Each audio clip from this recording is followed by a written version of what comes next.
Afternoon session of the day 6 of Tranche 1, Phase 3 of the Undercover Policing Inquiry. We've just heard from Roy Creamer, who was one of the more anticipated of the Spy Cops managers. Chris is going to go soon, so I'm getting to do most of the speaking for this one. I'll be back with more of these videos later. So, Chris, what do you think of Roy Creamer? Well, I mean, he was pretty candid, wasn't he? I mean, I suppose we start not from the beginning of what he said, but from the beginning. 1968, he described the Special Demonstration Squad, Operation Squad as it was then, or sorry, the VSE Squad as it was then even, as an experiment. And as far as he was concerned, it was an experiment which should have been stopped straight after the demo. I mean, that's pretty unequivocal. I mean, he did qualify that by saying, or more so after Lewisham, when it was that now we could ban demonstrations. Why do you need a unit like that? But I'm not sure. I've not read his statement through in full yet. I'm not if he goes into any more detail on that. But I think, I mean, I don't know how much he's just saying it in retrospect. I mean, but he did seem to see it. He did seem to mention like there was a host of other problems that the operation of squads like that seemed to throw up. I mean, I think like he certainly, for me, like just generally, he was like the first former undercover who's like kind of what I expected undercovers to be like. Well, he wasn't undercover though. No, he wasn't. But no, I mean, no. But he was like a special branch, a special branch officer, covert officer, someone who's a political police officer, I guess. He had that air about him in a way in which none of the previous witnesses have. At all, yeah, to be honest. I mean, it's not to say his analyses are particularly amazing. No, not at all. But he seemed interested in the subject matter, right, didn't he? Yeah, exactly. Yeah. I mean, like, it was quite interesting. He talked quite at the beginning of his evidence about his role as a special branch officer before the formation of the SDS and the kind of approach he had then, which just sounds like a bit. It just sounds weird, man. It sounds like it sounded like I don't know, just his thing basically was to just in person as an undercover, as a cop, not undercover, as a normal cop, go up to anarchists, go to their bookshops and be like, oh, what's happening then? And I'll buy this book. And what's this mean? And what do you think of the Maoists? And what do you think about this?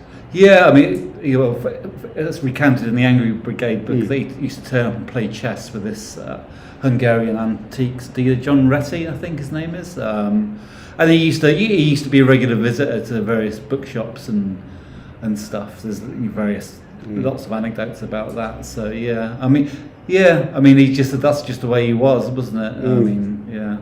Yeah, it's just a bit wild to me, really. I think that's how that, like, not just about him doing it, but then people just respond to it to like playing chess with him or whatever, Yeah. But yeah, very strange. Yeah, I mean, like he definitely gave a glimpse into the unit in a way in which, I mean, one of his quotes was that like the problem was that plots of violence or evidence of pre-planned assassination or something. The problem with them was they didn't exist, and that's why it was really hard to find them, which is quite funny. It's fucking brilliant, isn't it? There we go.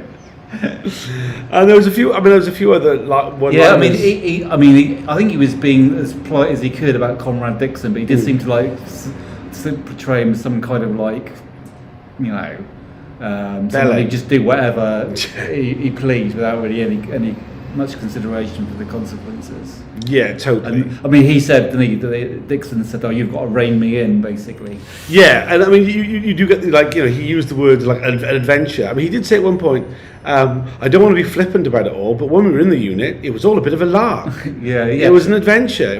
We had no ill will towards the groups we were penetrating. Or even perception they might actually be dangerous. So there's the whole thing that I think I mentioned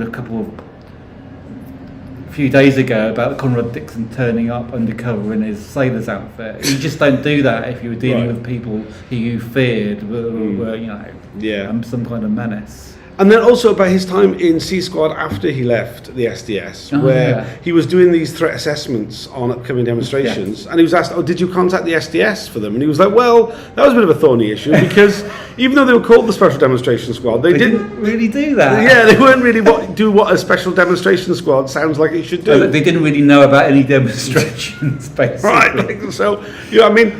He basically said, they basically knew about some, but only if they were organised by, the three people that they were obsessed about, you know. Yeah. Yeah. I mean, you get this thing, don't you? That like it was. Well, it's something we've been given like over the last week or so. You know, it's MI5 were directing this unit, and the way he was talking about it, but when it was being set up, about like, could it be done? Would it be possible to create a police unit that did undercover work like this? And it's like you just get the impression of like something which was not. It didn't have any particular goal of like all this stuff about public order is just bollocks. You know, it was, oh, could we do it? Oh, great. And then like, oh, what are we going to use it for? Oh, well, MI5 have got plenty of ideas for you lads. Yeah, and there they are now. He kind of muddied the picture regarding C Squad, because we've heard some evidence that C Squad definitely directed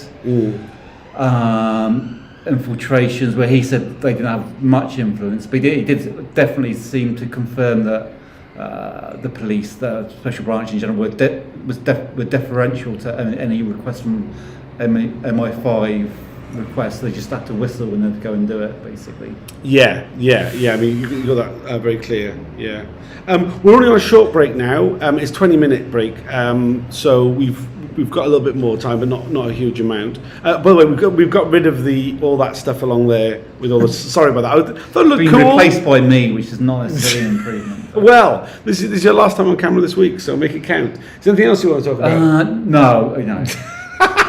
No, there probably is, but yeah, I need to go. So. Yeah, fair enough. Well, yeah, there's only a short break, and then we'll be back after if there's any further questions for Roy Creamer. I would imagine there would be quite a few actually, because there's a few comments he made, some of which we're just completely missing here. Yeah.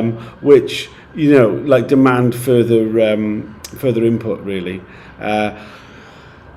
Of all the undercover officers, certainly of the managers, I think he's the most interesting that I've heard from. Yeah, I think he's going to be the highlight of this. Yeah.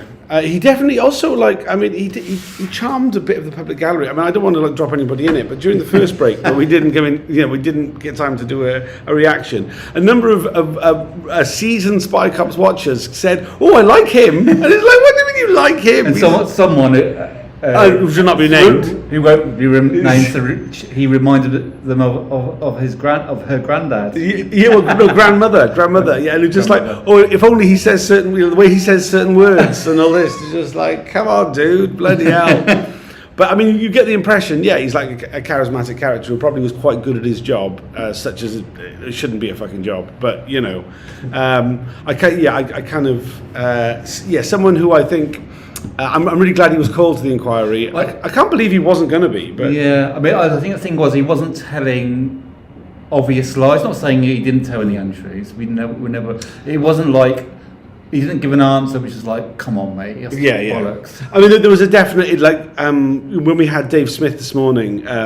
There were so many times when he spoke where it was like he did the verbal cues and everything, he's fucking lying. I mean, it was just such a blatant. Oh, I don't know what about that. I don't endorse this COD psychology. Okay, but I mean, really though, he didn't I mean, Dave Smith was definitely lying on time. He was lying, just from what he was saying. Yeah, there was so many things. There was so many, things that he was bloody lying. Whereas like Chris says, I'm sure Roy Creamer was lying about all sorts of things, but that didn't come across in the way that he delivered evidence. I've got to go. Okay, well, thanks for joining us, Chris. You can hear Chris's words if you can't see his face by joining Twitter Spaces at 7 p.m. every night. I can't do that tonight. He's a fucking shitbag. Well, anyway, other nights this week he will be doing that. All right. After the next 20, we'll hear more from Roy Creamer. Then we'll have some more reaction, hopefully with more people, not just me, but not Chris because he's legging out the door. Cheers. See you all soon.